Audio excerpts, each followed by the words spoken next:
Hey, it's Shana Meyerson with the Yoga of War podcast, going totally impromptu live today in response to the reports that Hamas has allegedly agreed to a new hostage deal that involves releasing five hostages, keeping in mind that 4 of them have already been murdered by Hamas. One is very strongly believed to still be alive. I will get into the details of that.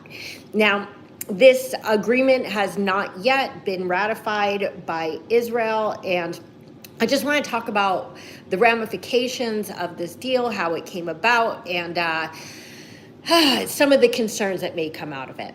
That being said, seeing the release of hostages over the last few months has driven home so deeply to all of our hearts the importance of getting every single hostage home.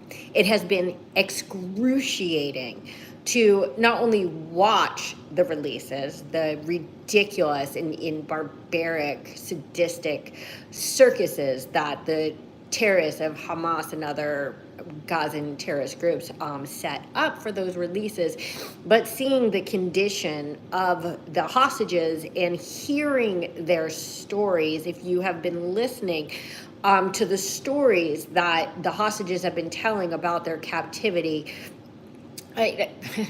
gut-wrenching isn't even the word. There are no words to explain the torture that these hostages had to endure, and thank God survived, and that having them home in Israel to be cared for, to be healed, and also for, of course, their families to have the opportunity to heal as well.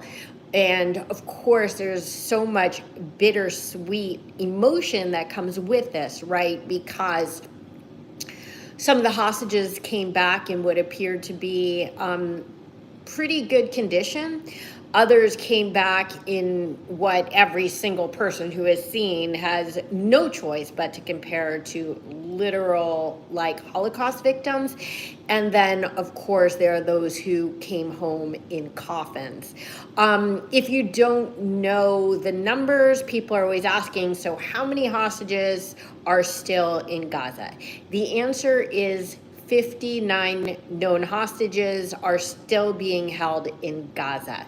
Now, of those 59, 24 are believed to be alive, and 35 are believed to have been murdered by Hamas. So let's keep that in mind, that when we're talking about hostage negotiations, a lot of it is literally releasing Hamas terrorist murderers from jail in exchange for dead bodies of Israelis that were murdered by Hamas.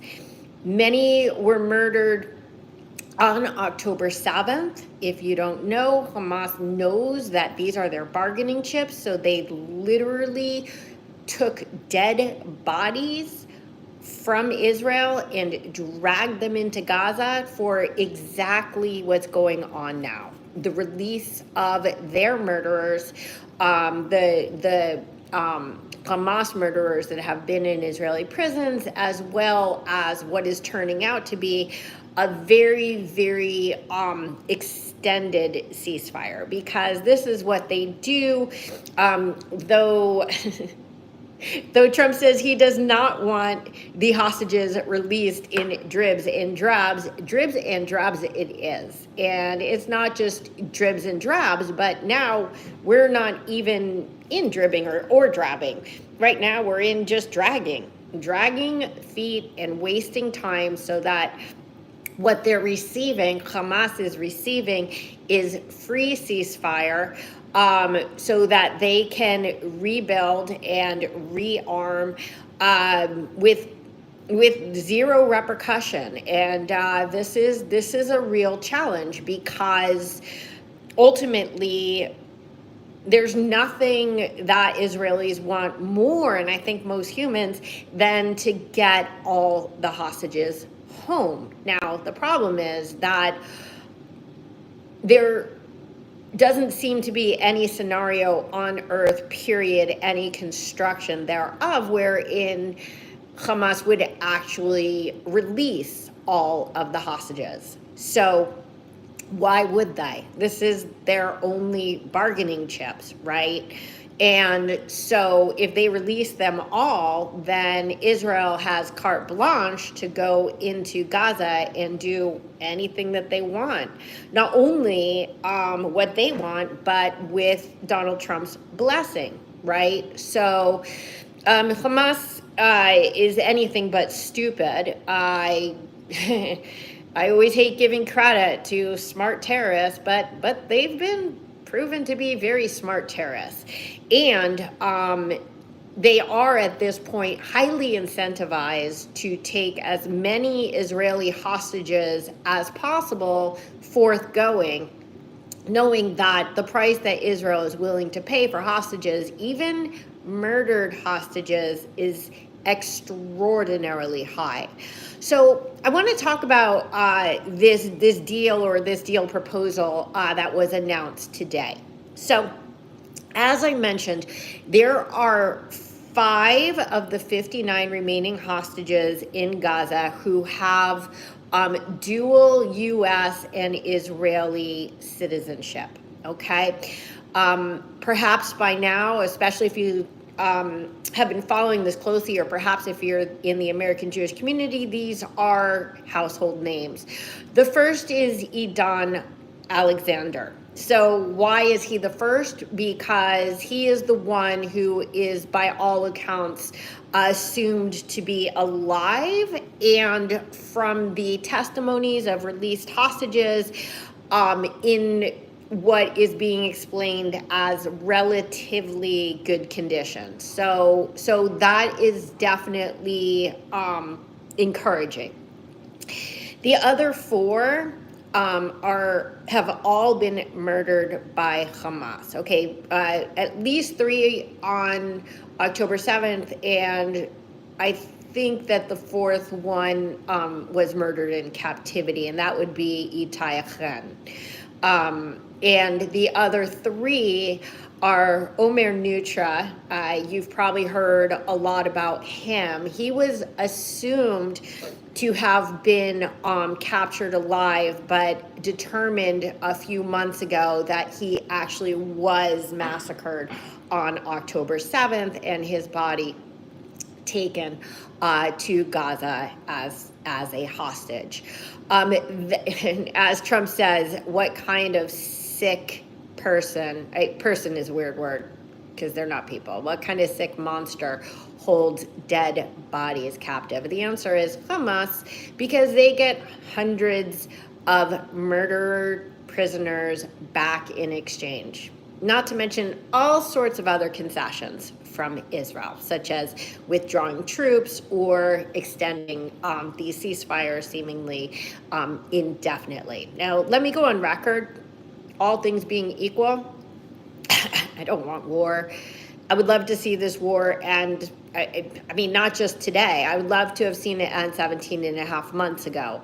But the fact is that Israel cannot continue the status quo wherein they have a terrorist faction ruling the Gaza Strip, and every few years they decide to come and attack Israel again. By the way, Israel has never broken a ceasefire with Gaza. It has always been Hamas every time. So keep that in mind, that when we talk about ceasefire, what it means is that Israel is going to back off until Hamas forces their hands again, usually with thousands or tens of thousands of rockets before Israel even responds. Now, the last 2 hostages, Judy Weinstein Haggai and Gadi Haggai, who were partners They're older. They're in, I want to say their 60s or 70s. I don't exactly remember. As is the common situation, two peace activists on a kibbutz, older people, no threat to anyone, massacred on 10/7 and dragged into Gaza. So this is what we're talking about with the proposed deal that is on the table right now. One live hostage, Idan Alexander, 4 murdered hostages, Itay Chen, Omer Neutra, Gadi Haggai, and Judy Weinstein Haggai. Okay, what do they all have in common? They are all Americans. Okay, are you shocked? You shouldn't be. I actually posted a while ago, right after the last hostage release, that the next person to come out would be Idan Alexander, and it was quite obvious because right now Hamas is doing whatever it can to appease Donald Trump, wherein at the same time making only minimal concessions towards Israel. And it sort of works, right? Like, so Donald Trump has a very big ego. And if he feels like somebody is doing something for him, then cool. Maybe we could talk. Okay, so on one hand, every single hostage released is a miracle, is a blessing, and we need to do everything we can to get every single hostage home, hard stop. Every time one comes home, we're all reminded. We watch in, these very conflicted emotions of like warmth and thrill and horror and worry and anguish about those who are being left behind. And so when it comes to these 5 American hostages being released, it raises some real issues, some real questions about who is being left behind and what will be the long-term ramifications of this deal. So let me go over a really truncated history of like final threats by Donald Trump, right? So before Donald Trump came into office, he said all of the hostages must be released by January 20th, or else there will be all hell to pay, right? I'm not quoting, so I'm not reading it, but this is a summation. So we all know what happened. Stage 1 of a very, very bad hostage deal took effect the day of his inauguration, and rather than all hostages being released, we got 3 that day, and ultimately 33 over the course of the subsequent 6 weeks, plus 5 Thai workers, and if I remember correctly, a Russian hostage as well that were added into that mix. So a little bit more than we quote unquote bargained for. So that was the first final threat. The second final threat came a few weeks later. No more dribs and drabs. We want them all at once, or all hell will break loose. Number 3, same thing. This was the long tweet that I think came out last week, where he said, okay, final straw.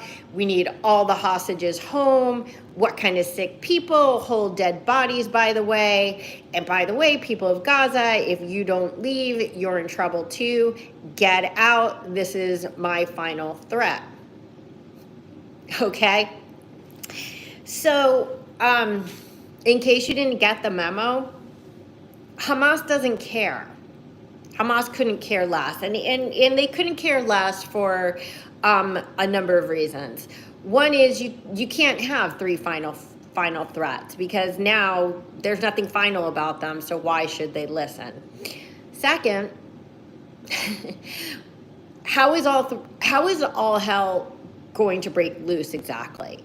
Like, what does that mean? It means that Trump is going to hand the football back to Benjamin Netanyahu, to do what he wants. Okay? Great. So that brings us back to exactly where we were on October 8th, which is this war could have been done in days, 2-3 days, if it weren't for the hostages. Okay? It really complicates things. Israel can't just go in and make all hell break loose, because it would mean the most certain death of whatever hostages remain alive, and in essence, the inability to retrieve the bodies of those who aren't. And so this is a very, very, very difficult calculus, because if Israel goes in and finishes the war and sacrifices these last 24 people, first of all, it will destroy the morale of Israel. That the people of Israel, and I think all good people around the world, are just begging to get these hostages home, the live hostages in particular. But beyond that, if they go in and destroy Hamas, then how many more lives will they save in the long run? The answer is most likely many, many, many times more than 24. Thousands, probably, maybe tens of thousands. And so all hell breaking loose isn't as simple as, okay, we've got the munitions that we need, we've got the bombs, we've got the manpower, we've got the things, let's just go in and finish the job. It's just not that simple. And I don't mean to be flip about this. Again, I am not somebody who loves war. I hate war. I hate war. However, I'm also a realist. And when it comes to terrorists, it is the only way to even begin to defeat terror. It's not a thing that just goes away if you ignore it. So these warnings from Trump, it's sort of like if I'm on the playground and there's a really big bully and I have my little brother next to me, and I'm like, if you're not nice to me, my little brother's gonna beat you up.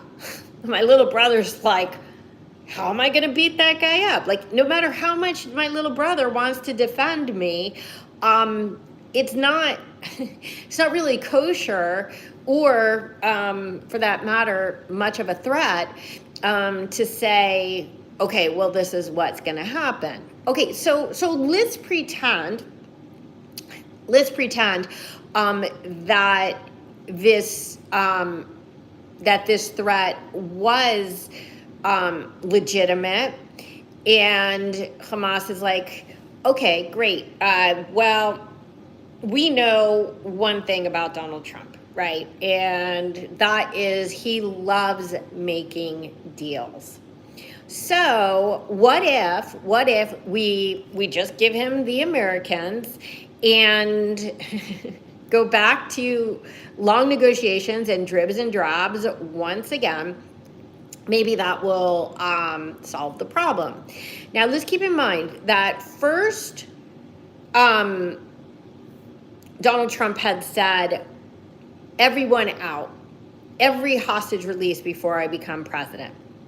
Then 3 came out. And then dribs and drabs, we got 33 plus perhaps 6 out. And then he says another threat and says, I can't watch this anymore. This can't happen anymore. It's all or nothing. So make your decision, Hamas. You need to release all of the hostages at this point, or else. Then, a few days later, we get this report that the new Witkoff hostage offer was for half.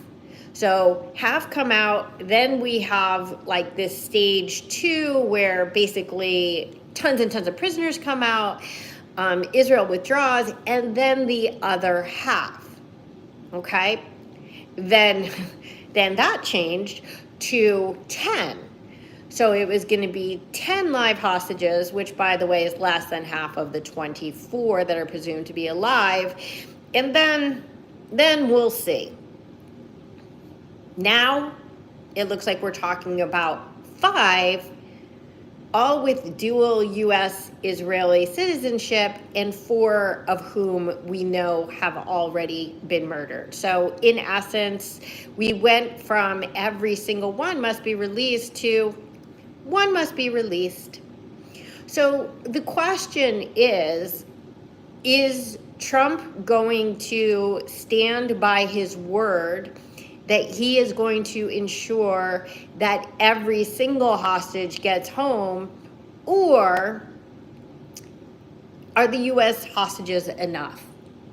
Now, let's keep in mind that this is going to be Trump's last term.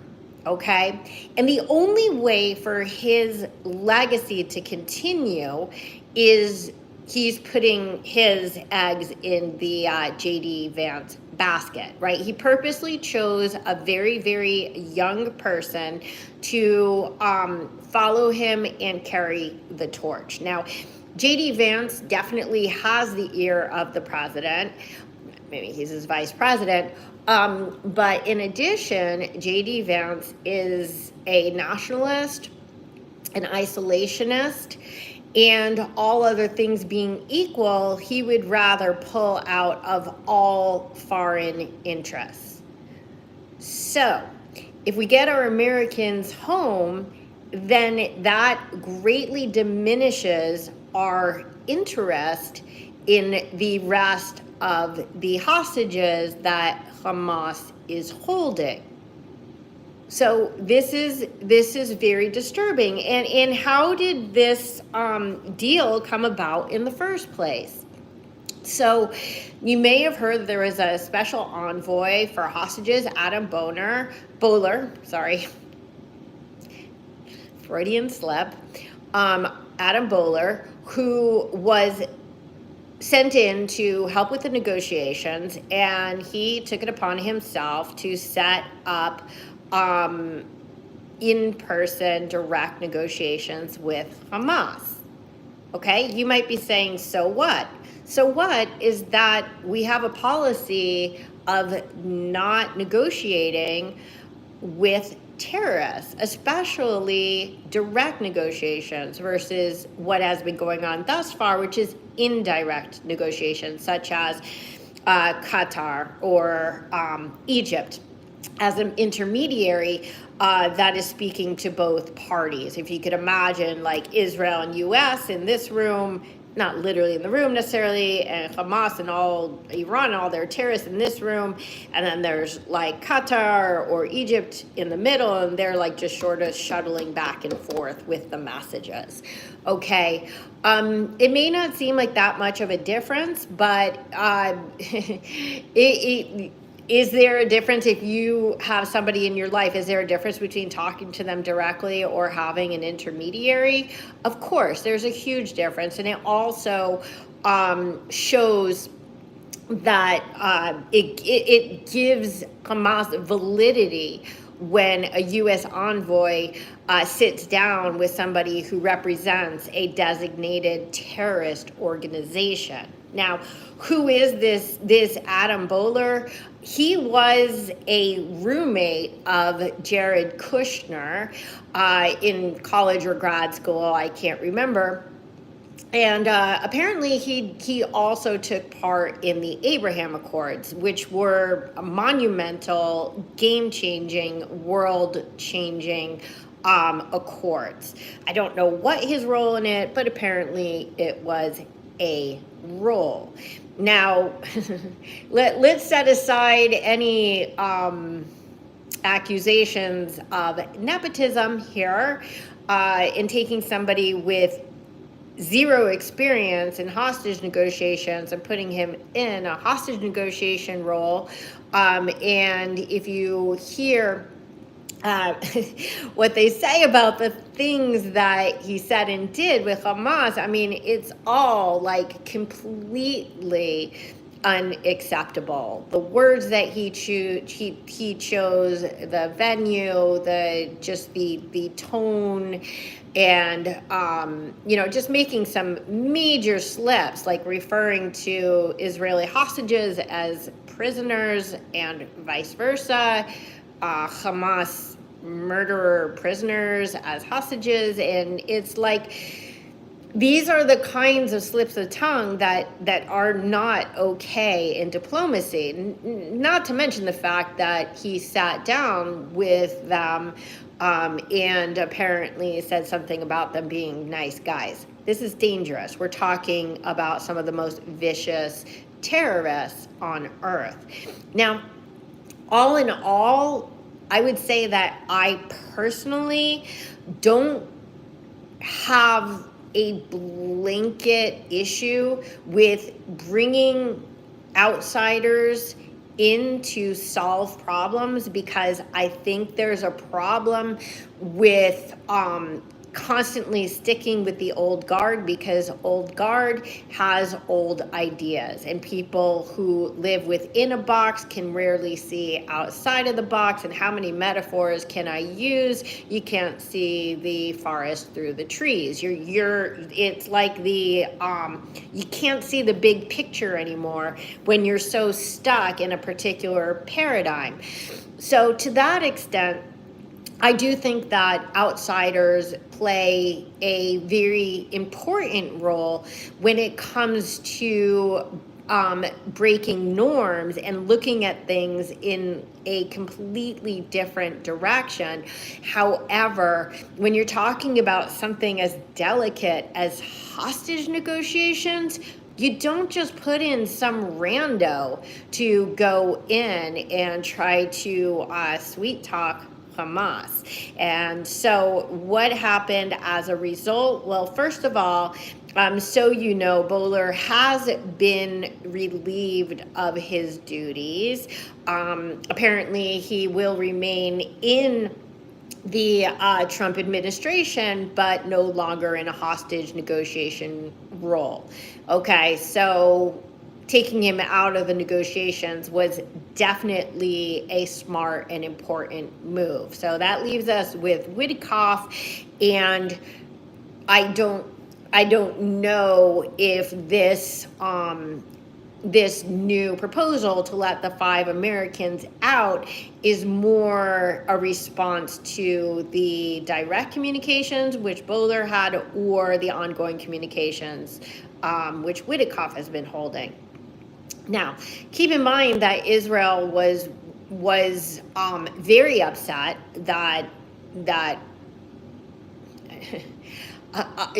I want to say the U.S., but there's a lot of fuzzy information about whether Bowler was acting on his own or on behalf of the administration. So let's just leave it as this guy, Adam, who took it upon himself to meet with Hamas for whatever reason. He got a stern talking to from Ron Dermer in Israel, because first of all, it shows daylight, right, between U.S. and Israel, because wherein Trump has definitely been behaving, and has in the past, has a tremendous track record of looking out for Israeli interests. It would be ridiculous to say that U.S. and Israel have the same exact interests. Of course they don't, right? And another thing that Bowler said that was deeply offensive is he indicated to Hamas that he is not, quote unquote, an agent of Israel. And this sort of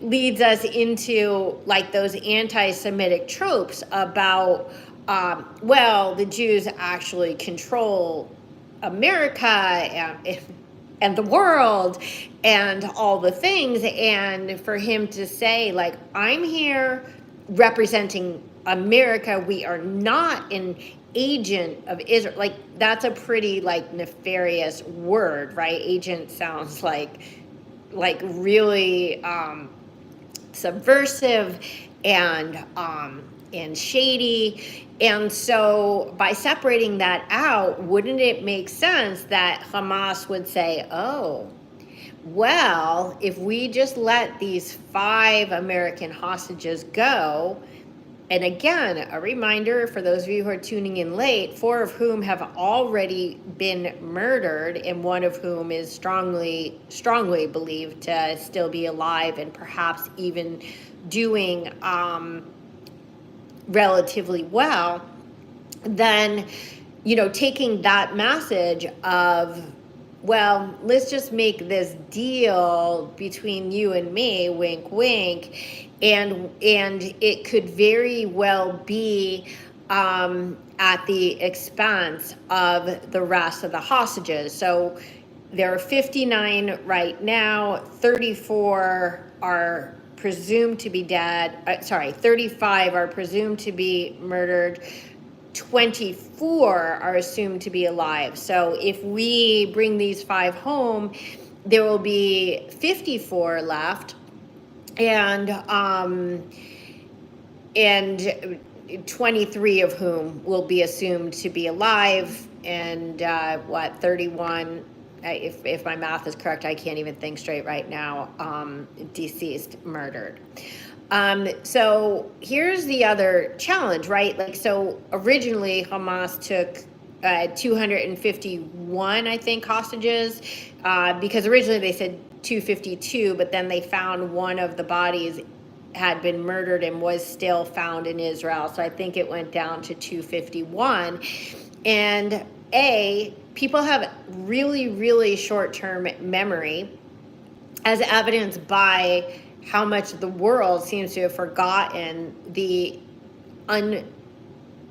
unmitigated atrocities, the savagery that occurred on October 7th, but that it's like life goes on, like why would you want to, still be thinking about the hostages after 520 something days? I've lost count. And the answer is, if you're bored of it because it's been so long, what that means is it's been so long. We're talking about 24 men who have been enduring extraordinary torture for over 500 days. So the more people get bored with it, the more the hostages are suffering. Imagine 500 days or well over 500 days in solitary confinement with no lights, chained by your hands and by your feet, minimal food, minimal water, no medications, no human contact, no daylight. It's impossible to imagine from my comfortable condo in Brentwood in Los Angeles, right? Like, as sick as it makes me inside, it's impossible to imagine what these hostages are enduring. And if that's too hard to think about, another thing to think about is their families. Could you imagine the anguish of a mother who knows that her son has been tortured for 17 and a half months relentlessly? I mean, I think that most mothers would rather themselves be tortured than have to live knowing what their child is enduring. And this is like what makes everything, this Sophie's choice that we have in front of us so difficult. A lot of people are putting the pressure on Netanyahu and saying, just get the hostages home at any cost. And I fully understand the despair. I do not exaggerate when I say that I have been physically ill every single day, all day, every day since October 7th. I do not exaggerate. This has become my everything, and I pray and I pray and I pray for the release of these hostages, but at the same time, again, like giving Gaza back to Hamas is more than just, let's say, losing the war or losing face or whatever it is. We give it back to the terrorists who have vowed that they will commit more 10/7s over and over and over again until the whole state of Israel is destroyed. Israel cannot have that on their borders anymore. Iran set up this ring of fire of proxies to surround Israel, all making the same threats, also from Judea and Samaria, what some people call the West Bank, also from the north, from Lebanon, which is a very interesting topic, which I talked about before. They have held a ceasefire now with Lebanon for a few months now, I think since the beginning of January, if I'm not mistaken. And it looks as if there's a chance that Lebanon may actually expel Hezbollah from among the ranks, and there is a chance that they may even, which I prognosticated when I talked about the Lebanon ceasefire, and now more people are talking about the possibility of Lebanon one day maybe even joining the Abraham Accords. And this is like the most important thing. And to the extent that, let's get back to Trump, right? So Trump, everything ultimately is meant to assuage his ego and reassert his power. And one thing he wants more than anything is apparently is a Nobel Peace Prize, which I will argue, love him or hate him, he already deserved for the first set of Abraham Accords. But if he is able, and it looks like he probably will, get Saudi Arabia involved, then I think there's a lot more chance of Lebanon and potentially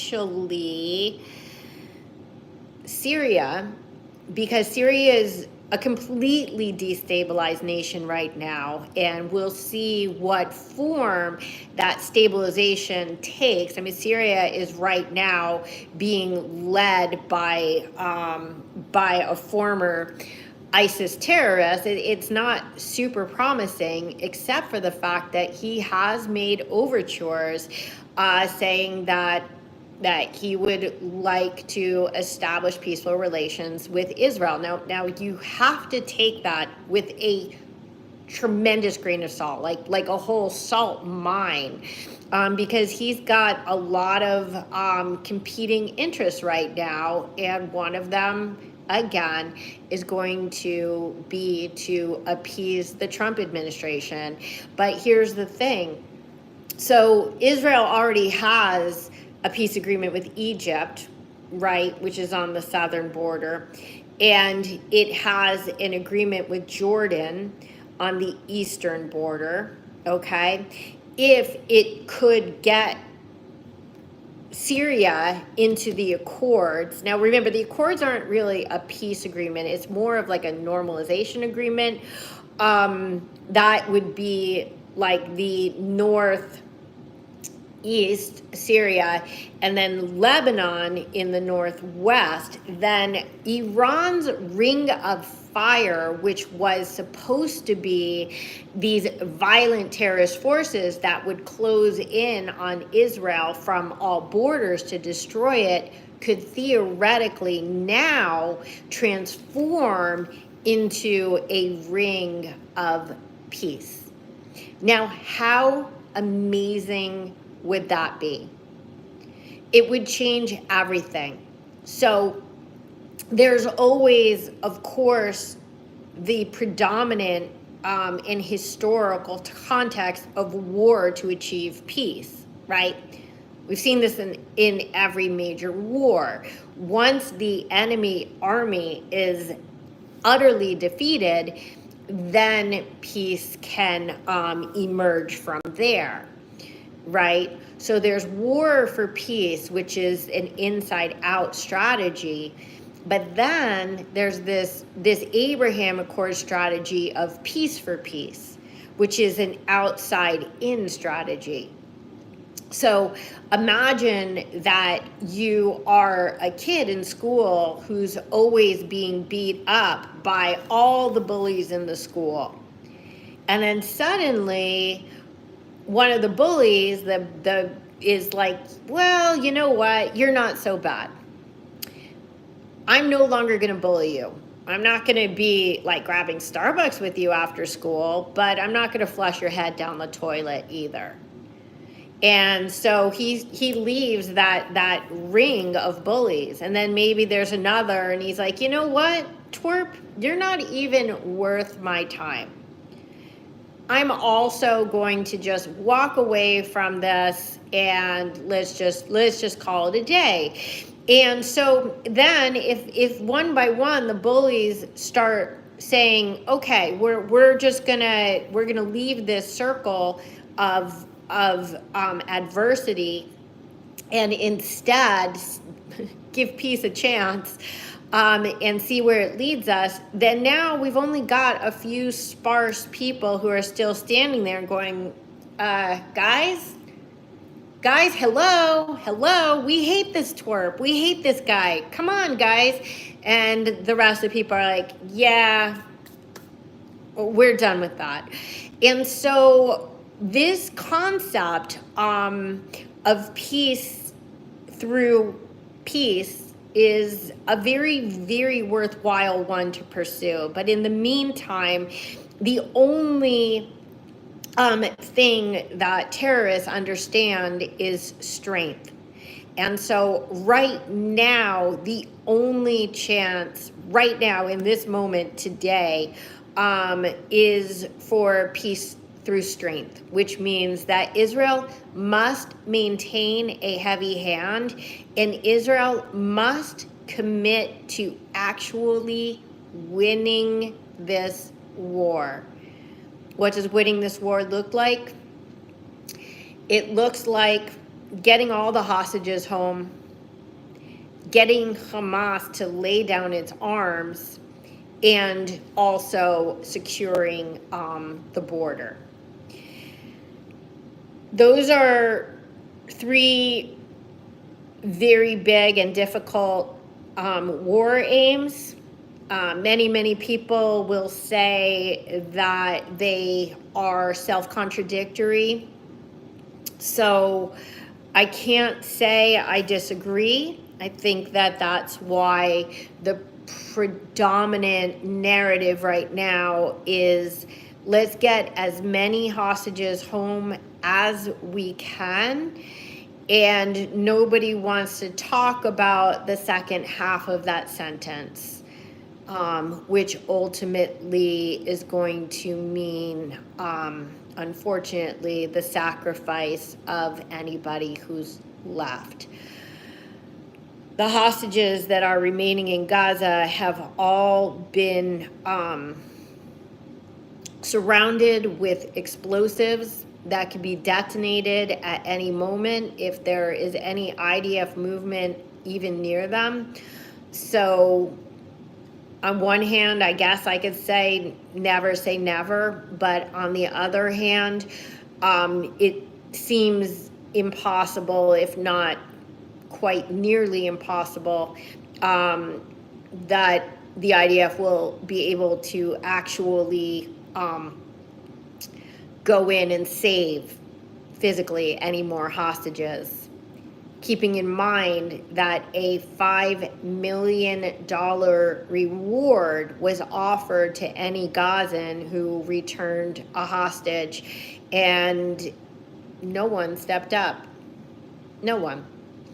And so if you question the ethics of the general Gazan civilian population, keeping in mind that when Hamas drove through Gaza on October 7th with hostages and hostage bodies, the general populace cheered and crowded the parade and spit on the hostages and, you know, abused them and handed out candy, and not a single one of them is stepping up to, even at a $5 million reward, to turn in a single hostage. Now, contrast this to what happened during the Holocaust, and there was like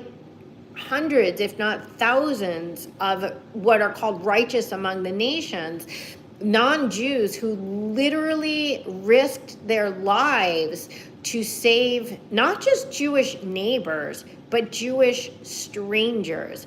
Because, excuse me, in a moral and upright society, there will always be people who do the moral and upright thing. So this presents a tremendous predicament for Israel, because, I mean, seeing what they did with the beepers and the walkie-talkies, and also seeing the unbelievable rescue of Noah Argamani and the others who were rescued that day, if anyone can do it, Israel can do it. There's no question. If there's a problem in this world that anyone can solve, Israel can solve it. The problem is, I don't know that this is a problem that can be solved. So we'll see what happens with this this hostage offer of 5 Americans in exchange for 30 days of ceasefire and who knows how many prisoners. Again, it's very easy for Trump to say, hey, how about this deal, which is very far from the original final threat of every single hostage coming home. But it's easy for him to say it, but he's not the one who has to cease fire, right? Israel does. So I'm sure that that right now Israel is very seriously weighing its options. I think that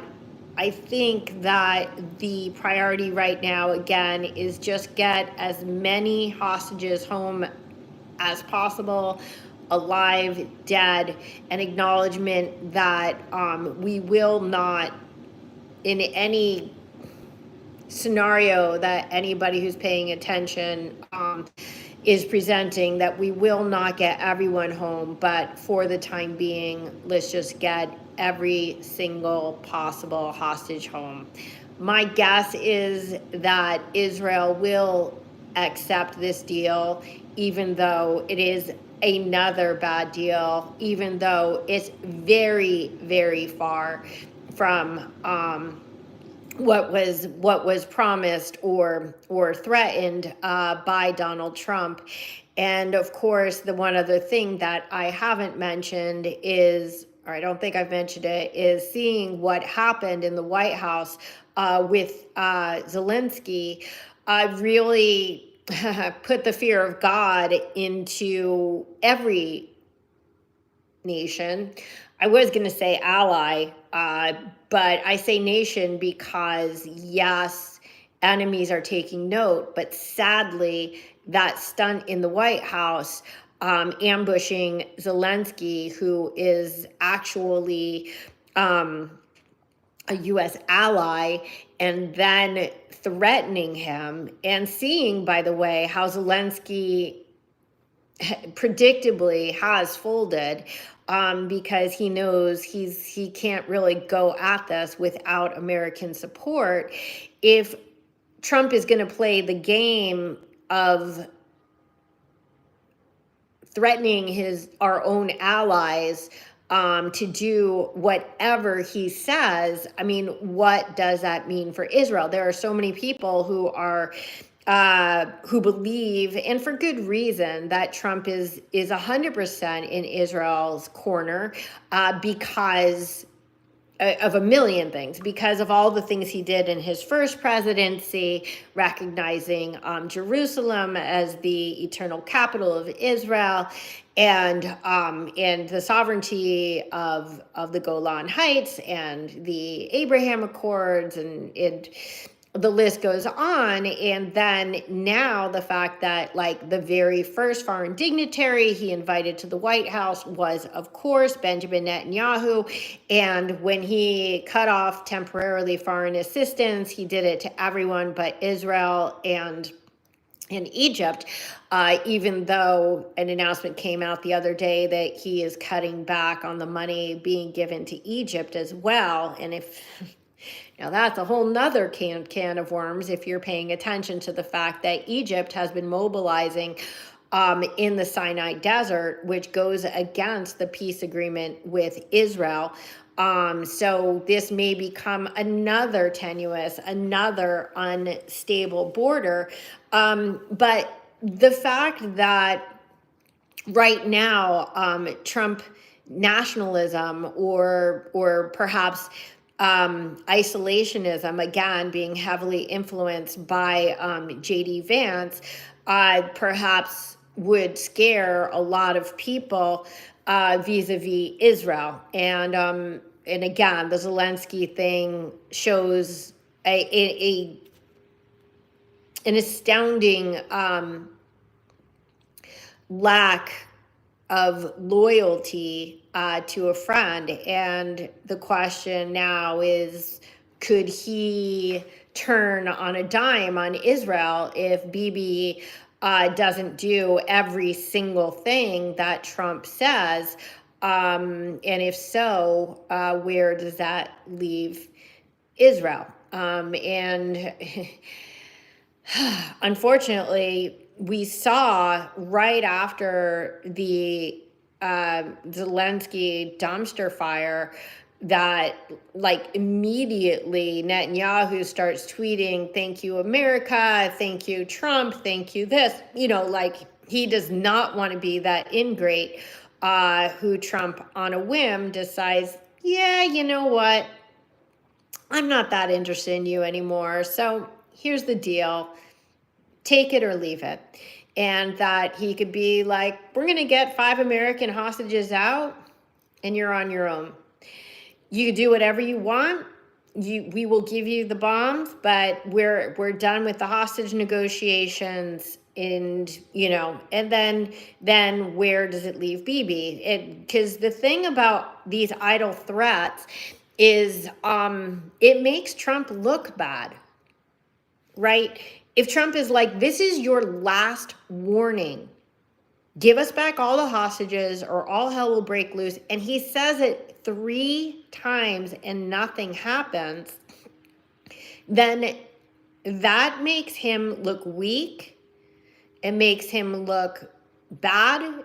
And it's like this little tiny terror organization in Gaza is defying the president of the United States, the leader of the free world. And so there's also the possibility that that